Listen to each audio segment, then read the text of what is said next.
বাঙালিদের মাছ মাংসের থেকেও ভর্তা হলে ভাত খাওয়া হয় বেশি।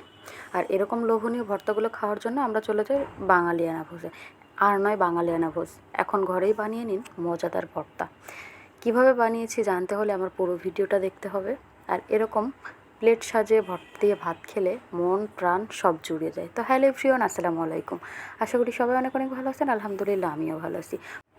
ভর্তা মানেই পেঁয়াজ রসুন, তাই আমি অনেকগুলো পেঁয়াজ রসুন একসাথে কেটে নিয়েছি। তারপরে কিছুটা রসুন ছেঁচে আর পেঁয়াজ সুন্দর করে লাল লাল করে ভেজে নিলাম। তার মধ্যে দিয়ে দিলাম একটু ধনিয়া পাতা।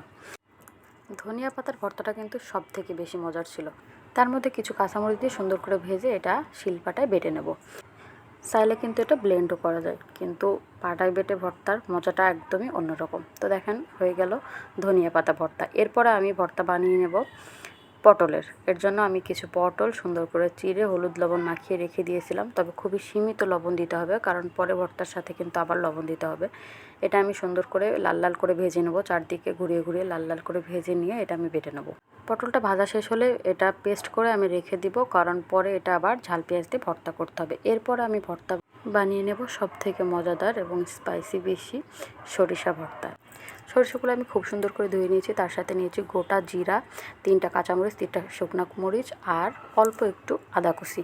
এটা খুব সুন্দর করে পেস্ট করে নিতে হবে। আর এটা বেশি ঝাল ঝাল হলে সব থেকেই বেশি ভালো লাগে, তবে এটা স্পেশালি বাবু খেতে চেয়েছে, এর জন্য কম ঝাল দিয়ে বানাচ্ছি।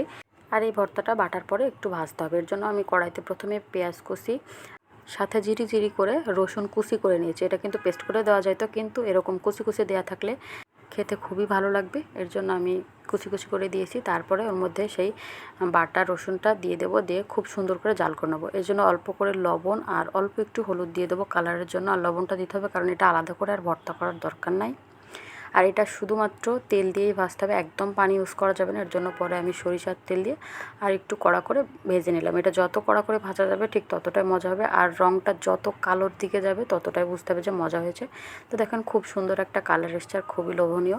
এরপরে আমি বানিয়ে নিয়েছিলাম হচ্ছে শুটকির ভর্তা। এর জন্য আমি 2 রকমের শুটকি দিয়েছিলাম। তার সাথে গোটা রসুন আমি ভেজে নিচ্ছিলাম শুটকির সাথে সাথেই।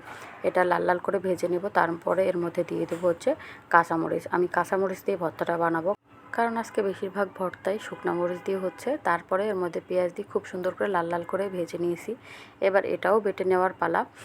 ভর্তাগুলো খুব ঝামেলার মনে হলেও খেতে কিন্তু ভীষণ মজাদার। আর পাটায় বেটে ভর্তার মজাটা একদমই আলাদা।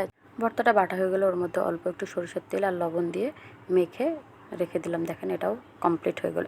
এরপরে আমি গোটা রসুন আর পেঁয়াজ ভেজে নিয়েছি, তার সাথে ভেজে নিয়েছি শুকনা মরিচ আর কিছুটা কাঁচা পেঁয়াজও নিয়েছি। নিয়ে লবণ দিয়ে সরিষার তেল দিয়ে এটা সুন্দর মতো ভর্তা বানিয়ে নেব বাকি ভর্তাগুলো বানানোর জন্য। পেঁয়াজ রসুনের ভর্তাটাও কিন্তু ভীষণ মজাদার হয়। আর হ্যাঁ, যারা এই ধরনের ভর্তাগুলো বানিয়ে খাবেন তাদের জন্য ছোট্ট একটা টিপস। এরকম ঝাল ঝাল মজাদার ভর্তা দিয়ে ভাত খাওয়ার ঠিক 30 মিনিট আগে একটা গ্যাসের ওষুধ খেয়ে নেবেন, কারণ পেটের কথা তো আর বলা যায় না। আর পেটের চিন্তা করে যে মুখ দিয়ে খাবো না, তাও তো হয় না, খেতে তো হবেই, কারণ খাওয়াই জীবন। এটা আমি মনে করি এই ছোট্ট জীবনে একটু খাবো মন দিয়ে, তাতে আর কী করার। তো যাই হোক, দেখেন কতটা লোভনীয় হয়েছে আমার পেঁয়াজ মরিচের ভর্তাটা। এবার এটা নিয়ে সেই যে পটল আমি বেটে রেখেছিলাম সেটা আগে ভর্তা বানিয়ে নেব। এটাও খুবই মজাদার হয়েছে এবং দেখতেও খুবই লোভনীয় হয়েছে। তারপরে আমি আলু ম্যাশ করে নিয়েছি, তার মধ্যে এটা আমি পেঁয়াজ রসুন দিয়ে একটু সরিষার তেল দিয়ে আলাদা একটু লবণ দিয়ে সুন্দর করে ভর্তা বানিয়ে নেব। আলু ভর্তাটা আমরা অ্যাজ ইউজুয়াল সবসময় খেয়ে থাকি, তারপরেও কিন্তু খুবই ভালো লাগে। তারপর আমি কচুমুখী ভর্তা করে নিয়েছি। এটা কে কী ভাষায় বলেন আমি জানি না, আমাদের চুয়াডাঙ্গাতে কচুমুখী বা কচুই বলা হয়। এটা শুকনো মরিচ পেঁয়াজের যে ভর্তাটা ছিল সেটা দিয়ে তার মধ্যে অল্প একটু লবণ আর সরিষার তেল দিয়ে সুন্দর মতো করে ভর্তা করে নেবো। সরিষার তেল কিন্তু ভর্তার মজাটা আরও বাড়িয়ে দেয়। তারপর একদম শেষে আমি বানিয়ে নেবো ডিম ভর্তার জন্য আমি 2টা সিদ্ধ ডিম নিয়েছি। এটা সুন্দর করে ম্যাশ করে তার মধ্যে পেঁয়াজ রসুনের ভর্তাটা দিয়ে এই যে সুন্দর মতো ভর্তা করে নিলাম। একদম শেষে ছিল অল্প একটু পেঁয়াজ মরিচের ভর্তা, সেটাও দিয়ে দিলাম। তো চলুন এবার দেখাই। এটা হচ্ছে ধনিয়া পাতা ভর্তা, এটা সরিষা বাটা ভর্তা, এটা হচ্ছে মজাদার আলু ভর্তা, এটা ডিম ভর্তা, তার সাথে ছিল কচুমুখী ভর্তা, পটল ভাজা বেটে ভর্তা, শুটকি ভর্তা। এই হলো আমার সবগুলো লোভনীয় ভর্তা। আপনাদের ভালো লেগে থাকলে অবশ্যই ভিডিওটা শেয়ার করে রাখবেন আর বানিয়ে খাবেন এভাবে। ধন্যবাদ সবাইকে।